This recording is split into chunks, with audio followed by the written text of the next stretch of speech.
Olá pessoal, hoje vamos falar sobre saúde coletiva. Sim, apesar de nós estarmos numa disciplina de saúde coletiva, o próprio conceito de saúde coletiva ele precisa de algumas informações antecedentes para ficar mais claro, porque saúde coletiva ela já é uma derivação de parte do histórico que nós discutimos anteriormente. Então hoje a gente vai falar sobre o conceito de saúde coletiva associado com o termo saúde coletiva que surgiu depois. Então, a primeira questão é tentar entender, e aí a gente vai falar particularmente no caso brasileiro, que tem um contexto de surgimento e de desenvolvimento da ideia de saúde coletiva. Isso inicia principalmente nos anos 1950 e é com o chamado projeto preventivista, né? A ideia de prevenir efeitos, agravos, prevenir riscos. Então, esse projeto preventivista ele surge internacionalmente pela Organização Pan-Americana da Saúde. E a ideia é tentar fazer uma organização dos sistemas de saúde baseado em um modelo que fosse economicamente mais custo-efetivo ou custo-benefício, dependendo da lógica. E essa modificação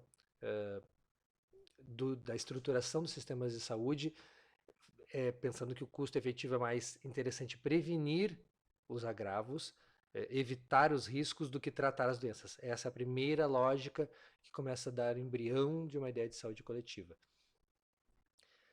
A ideia desse modelo primitivista era também de criticar a formação médica que estava sendo direcionada eminentemente para tratamento de doença e não para aspectos preventivos e depois, posteriormente, de promoção da saúde. Então surgem os primeiros departamentos de medicina preventiva e social. Em alguns locais você ainda pode encontrar, aparece muitas vezes na televisão, quando se refere a universidades mais antigas, onde você tinha institutos e departamentos de medicina preventiva e social. Precisava ser preventivo e social porque em oposição a todo o resto que não tinha aspectos preventivos e nem mesmo sociais. Chegou ao ponto, inclusive, de que medicina preventiva e social se tornou uma especialidade médica particular. Alguém poderia dizer assim, tá, mas o que faz, por exemplo, um médico que é um médico de medicina preventiva e social?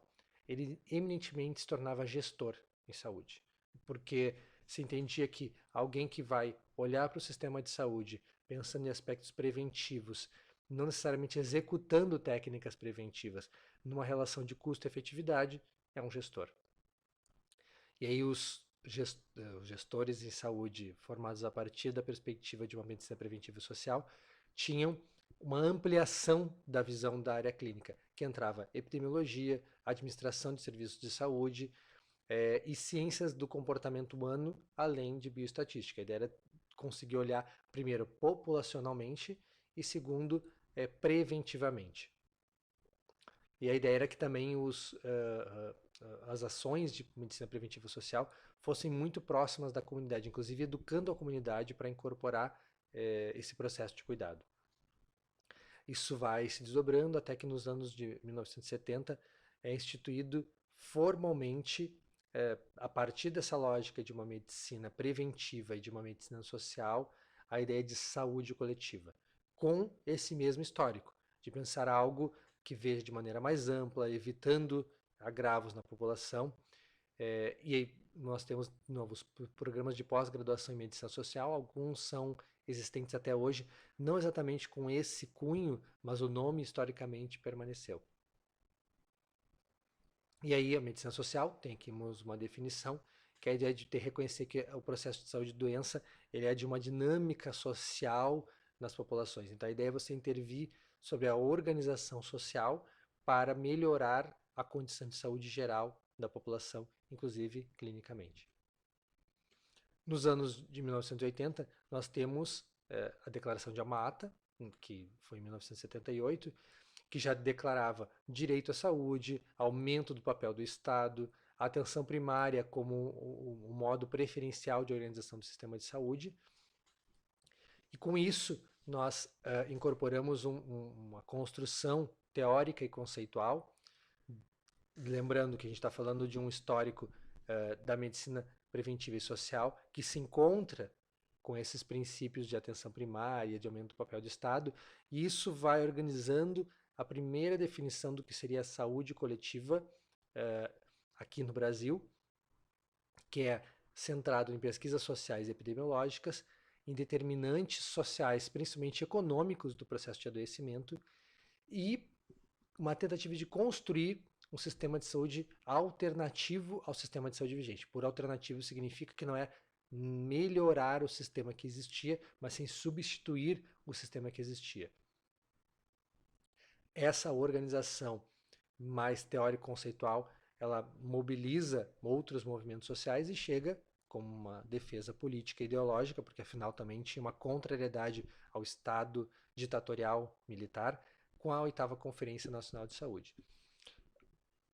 O pico, daria para dizer, desse todo esse processo é a consolidação dessas diretrizes dentro da Constituição Federal de 88 e posteriormente em 1990 com a Lei 8080 e a Lei 8142.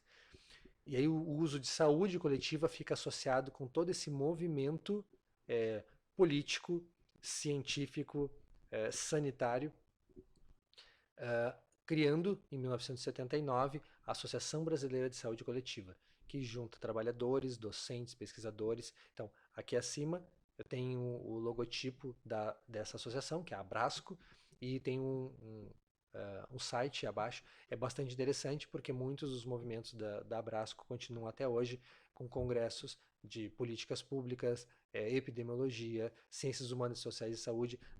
Todo esse histórico ainda continua sendo atualizado, atualmente com bastante mais diversidade, porque afinal o sistema de saúde ganhou um grau de complexidade maior, mas é interessante de observar. E aí tem uma questão importante que a saúde coletiva ela acaba se tornando o movimento de defesa de uma saúde democrática no Brasil, e por isso ela não tem muita facilidade de tradução para outros contextos. Então, quando se coloca a saúde coletiva, por exemplo, numa pesquisa, você vai encontrar eminentemente cenário brasileiro sendo analisado. Se você tentar traduzir o termo, por exemplo, para o inglês de collective health, você vai achar coisas como saúde pública, atenção primária, mas isso não é exatamente a mesma ideia. Por isso que ficaria difícil eu conversar com vocês em algum momento dizendo a disciplina de saúde coletiva é sobre isso, sem vocês terem uma dimensão do contexto. Isso causa uma diferenciação entre saúde coletiva, saúde pública e atenção primária. Atenção primária como estratégia de atuação, saúde pública como área de interesse do Estado e saúde coletiva como princípio político, científico, ideológico, que tem valores que atravessam as outras áreas. Então, o que seria a saúde coletiva, afinal de contas? Uma associação entre medicina preventiva, medicina social, planejamento, epidemiologia, políticas de saúde e ciências sociais de saúde. Ela é eminentemente o que atualmente se diz que é o espaço da gestão do sistema, mas é uma gestão que é técnica, é política, ela não é clínica, porque afinal a gente não está falando da resolução do problema individual, a gente está falando de um compromisso da população. E é um campo com muitos objetos e áreas de saber, por isso que a ideia de coletivo aqui não está falando de coletivo como saúde pública ou como saúde da população. O coletivo quer dizer que ele abrange diversas áreas, que cabe, de alguma maneira, acolhe a diversidade da população brasileira. E aí a tentativa de tentar manter um pouco do que foi o teórico conceitual do movimento sanitário. Muitas das referências que nós utilizamos na discussão de saúde coletiva, se vocês observarem, tem uma data mais antiga, vamos chamar assim, porque alguns dos fundamentos da saúde coletiva ainda estão relacionados com aquele período histórico entre os anos 80, 90 até os anos 2000.